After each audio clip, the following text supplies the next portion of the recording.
айни замон мо дар толори зарфҳои кулолӣ, сафолӣ, гилин ҳузур дорем, ки онҳо мутааллиқи замони ҳам кушониён, ҳам сомониён ва ҳам тоҳириён мебошанд. Ва инҷо ба намоиш чароғҳо, сиёҳчароғҳо гузошта шудаанд, ки дар гузашта пахтаро равған карда дохили он мегузоштанд ва оташ мегиронданд, ки то саҳар он хомӯш намешуд. Инҷо таблакҳои замони сомониён ба намоиш гузошта шудааст, ки мутааллиқи асри 10 мебошад. Ва дар инҷо кӯзаи асри 10 ва дастшӯяки асри 10 замони сомониён ба маърази тамошо гузошта шудааст.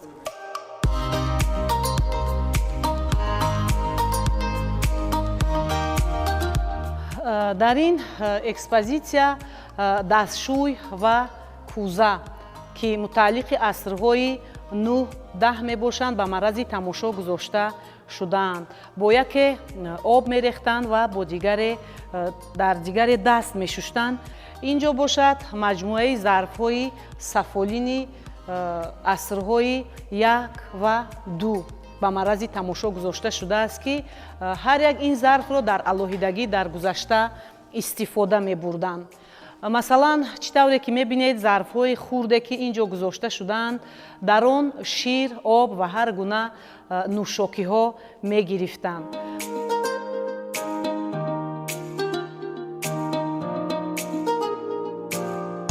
дар ин намоиш дегу хурмаҳоро ба намоиш гузошта шудааст, ки мутааллиқи асрҳои 9 ва 10 мебошанд. инҷо деги чордаста ба маърази тамошо гузошта шудааст, ки мутааллиқи асрҳои 3 ва 4 мебошад. ва боз ҳам дар экспозитсия хурмаҳое, ки шаклу рангу андозаҳои гуногун доранд, ба маърази тамошои тамошобинон гузошта шудааст. дар ин экспозитсия хишти шашгӯша мутааллиқи асри 10 ба маърази тамошо гузошта шудааст ва бояд гуфт, ки ин гуна хиштҳои пухта барои сохтмон, дар сохтмон ба пуррагӣ истифода бурда мешуд ва ин гуна хиштҳо бо ҳар гуна шаклҳо буда метавонанд. ва боз ҳам зарфҳои обгирӣ асрҳои 10 ба маърази тамошо гузошта шудааст.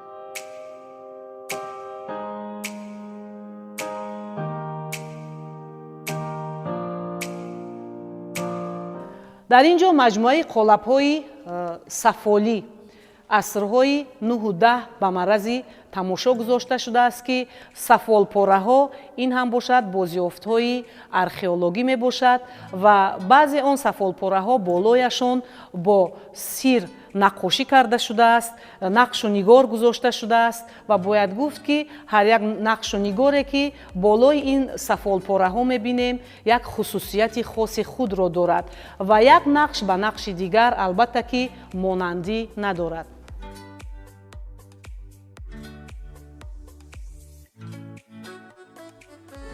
ва дар ин экспозитсия ҳам кӯзаҳое ба маърази тамошо гузошта шудаанд, ки онҳо низ бо ангоби нақшу нигор оро дода шудаанд ва мутааллиқи асрҳои 15 мебошанд.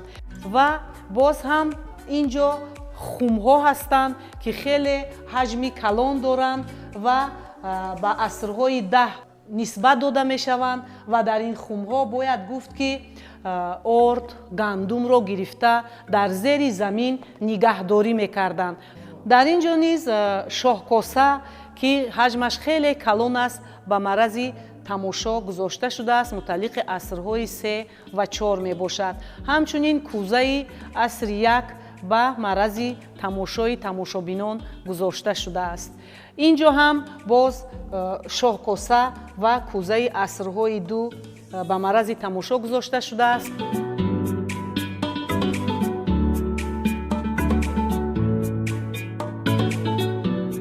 инҷо маҷмӯи маснуотҳои оҳании асрҳои 1 ва 3 ба маърази тамошо гузошта шудааст.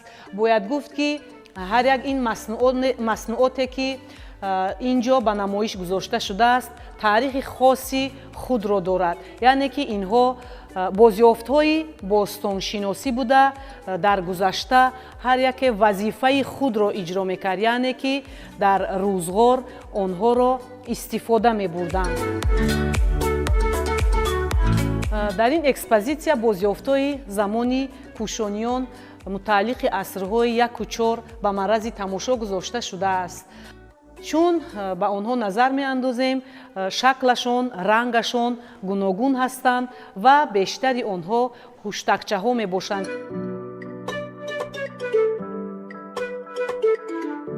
дар ин намоишгоҳ кӯзаҳои сафолини асри 3 ба маърази тамошо гузошта шудааст ва дар ин ҷо боз ҳам кӯзаҳои асри 1 ба маърази тамошо гузошта шудааст.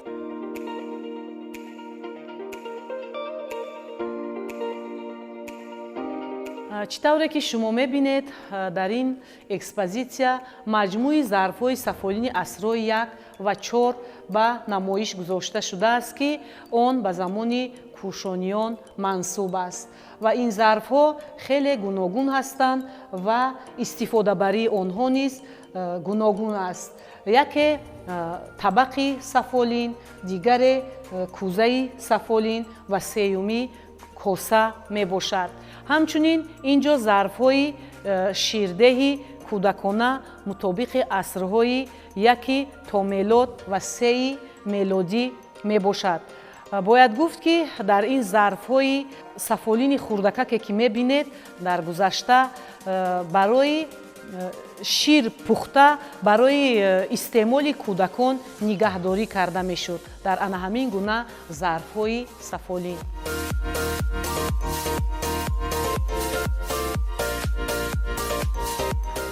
алҳол дар толори намоиши осорҳои мисини осорхонаи таърихии кишваршиносии шаҳри ҳисор қарор дорем.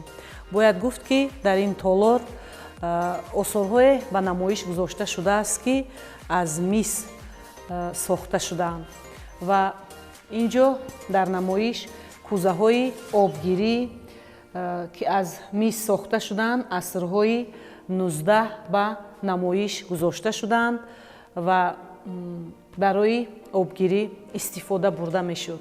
ҳамчунин ин ҷо олотҳое ҳастанд ки аз мис сохта шудаанд ва мутааллиқи асрҳои 20 мебошанд, аз қабили корду, қайчию, даравшу ва дигар олотҳое ки ин ҷо ба намоиш гузошта шудаанд. ҳамчунин теғҳо ки аз мис сохта шудаанд дар қатори дигар олотҳои мисин ба намоиш гузошта шудаанд. ва дар ин ҷо тарозуро ба маърази тамошо гузошта шудааст ки ҳарду тарафи он аз мис сохта шудааст ва барои бар кашидани вазни бор истифода бурда мешуд. ин ҷо кӯзачаҳои мисини асри 19 ба маърази тамошо гузошта шудаанд ва дар онҳо ана ҳамун мисгарон нақшу нигори хосаи худро гузоштаанд. бояд гуфт ки ҳар як мисгар ҳар яке аз дигаре фарқ мекард.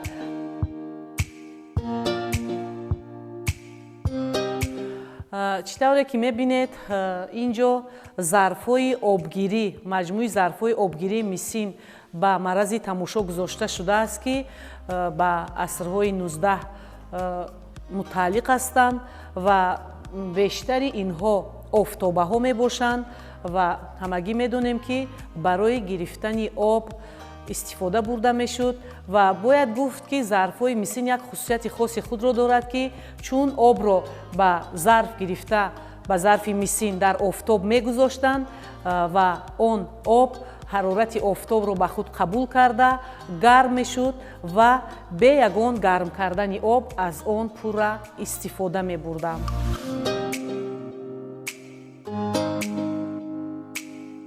ва ин ҷо ҳам зарфҳои мисин ба маърази тамошо гузошта шудааст. яке лаълӣ ва дигаре ҷоми мисин мебошад ва инҷо маҷмӯи лайлиҳои мисин ба марази тамошо гузошта шудааст.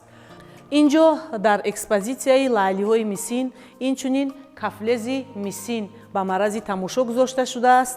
мутааллиқи асри 19 мебошад ва он барои бардоштани хӯрок истифода бурда мешуд. ва боз ҳам инҷо обҷӯшонакҳои мисин ба марази тамошо гузошта шудааст ки мутааллиқи асри 19 мебошанд.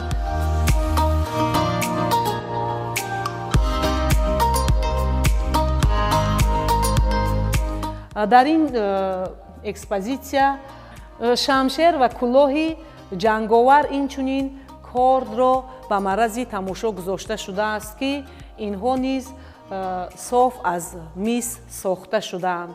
ҳамчунин дар паҳлӯи онҳо табари мисин ба марази тамошо гузошта шудааст ки ин хеле осори нодир ва гаронарзиши осорхонаи таърихии кишваршиносии шаҳри ҳисоб маҳсуб меёбад.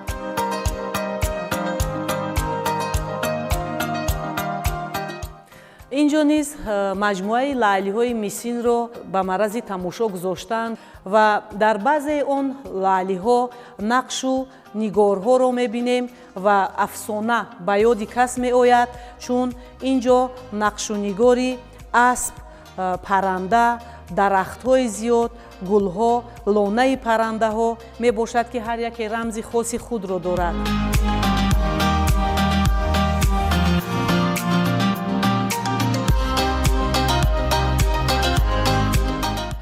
ҳоло мо дар толори дастхатҳои осорхонаи таърихии кишваршиносии шаҳри ҳисор қарор дорем ва бояд гуфт ки дар ин толор зиёда аз 67 адад дастхатҳои нодири гаронарзиш ба марази тамошои тамошобинон гузошта шудааст. ва инҷо аслан маҷмӯи дастхатҳое мебошанд ки бо хатҳои гуногун, хати насху насталиқ, хати куфӣ навишта шудааст ва инҳо хеле нодиру гаронарзиш мебошад. дар баробари гузоштани дастхатҳо инчунин он маводҳое ки бо он навишта мешуд, сиёҳидон ва қаламдону ранг гузошта шудааст. ва ҳамчунин хеле тӯҳфаи гаронарзише ки инҷо ба марази тамошо гузошта шудааст ки дар маркази диққати ҳар як тамошобин қарор дорад. тӯҳфаи президенти ҷумҳурии Тоҷикистон ки ҳангоми ифтитоҳи анамин осорхонаи таърихии кишваршиносӣ тақдим гардида буд. китоби Кифоят-ул Мунтаҳӣ мебошад ки мухтасари масъалаҳои динӣ шаръиро дар бар мегирад. инҷо дар намоиш китоби маснавии маънавии мавлавӣ ба марази тамошо гузошта шудааст ки бевосита вақте ки ҳар як тамошобин вориди ин толор мешавад, мехоҳад ки аз он дидан намояд ва дар бораи ин китоб мехоҳад маълумоти муфассале бигирад. ва бояд гуфт ки китобҳое ки инҷо дастхатҳое ки ба марази тамошо гузошта шудааст коғазашон фабрикӣ буда, бештари онҳо чопи сангӣ, чопи литографӣ мебошанд. хоб дар инҷо дастхате ки китобе ки ба намоиш гузошта шудааст шоҳномаи безаволи Абулқосим Фирдавсӣ ба забони узбекӣ ба марази тамошо гузошта шудааст ки хеле нодиру гаронарзиш мебошад.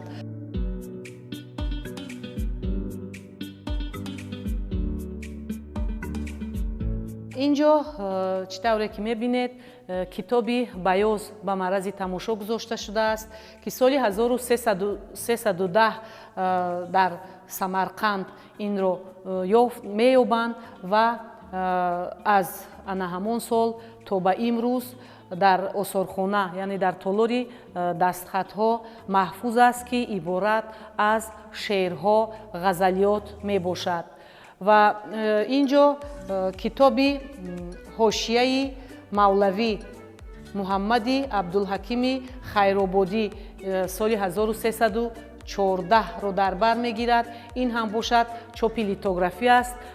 яке аз дастхатҳои хеле беназиру камёфт ин Қуръони Карим мебошад ки таърихи хеле қадима дорад ва он ҳатман ки дастхат аст. Дар толори дастхатҳо чӣ тавре ки мебинед, дастхатҳо хеле нодиру гаронарзиш ҳастанд ва инҷо китоби ғиёсуллуғот ба марази тамошо гузошта шудааст ки дар он ҷо шарҳу тавзеҳи тамоми калимаю ибораҳо фароҳам оварда шудааст ва он чопи литографӣ аст. Бояд гуфт ки дастхатҳо хеле нодир ҳастанд ва мо барои ҳифзу нигаҳдории онҳо ҳамеша шароит фароҳам меорем, то онҳо солиёни зиёд дар осорхона маҳфуз нигоҳ дошта шаванд, то ки ояндагон ҳам аз дастхатҳои беназиру гаронарзиш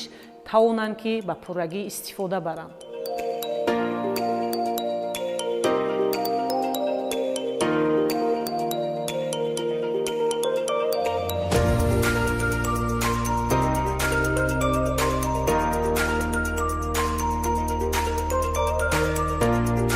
айни замон дар толори санъати тасвирии осорхонаи таърихии кишваршиносӣ шаҳри Ҳисор қарор дорем.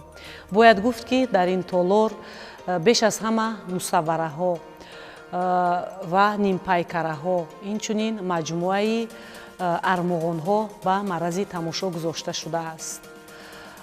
санъати графикӣ, яъне ки рассомӣ, наққошӣ ва ҳайкалтароширо дар бар мегирад. ва дар ин толор аслан манзараҳое ба марази тамошо гузошта шудааст ки хеле мафтункунанда ва диққатҷалбкунанда мебошад. аслан ҳунари дастӣ рассоми шинохта Аловиддинов Салоҳиддин ба марази тамошо гузошта шудааст. он мусаввараҳое ки дар ин ҷо ба намоиш гузошта шудааст тахайюлоти худи ана ҳамун рассом аст.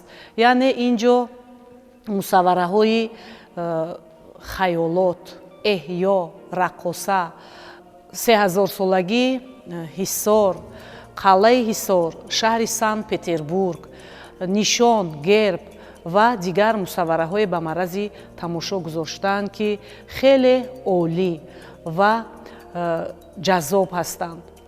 инчунин дар ин толор нимпайкараҳоро ба марази тамошо гузошта шудаанд ки он ҳам бошад нимпайкараи Ҳабибулло Назаров, нависандаи тоҷик, Уроқ Аловиддинов, ходими шинохтаи давлатӣ, инчунин нависандаи машҳур драматург Темур Зулфиқоров нимпайкарааш ин ҷо ба марази тамошо гузошта шудааст.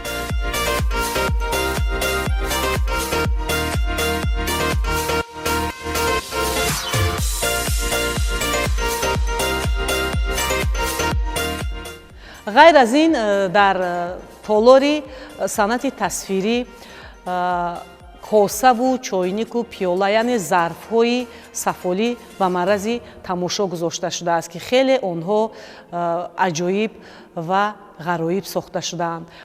бояд гуфт ки ҳар як он маҷмӯи зарфҳо як нақшу нигори хосаи худро доранд ва ҳар як кулолгар тавонистааст ки дар он ҳунари асили дастии худро нишон бидиҳад ки он ба марази тамошо гузошта шудааст.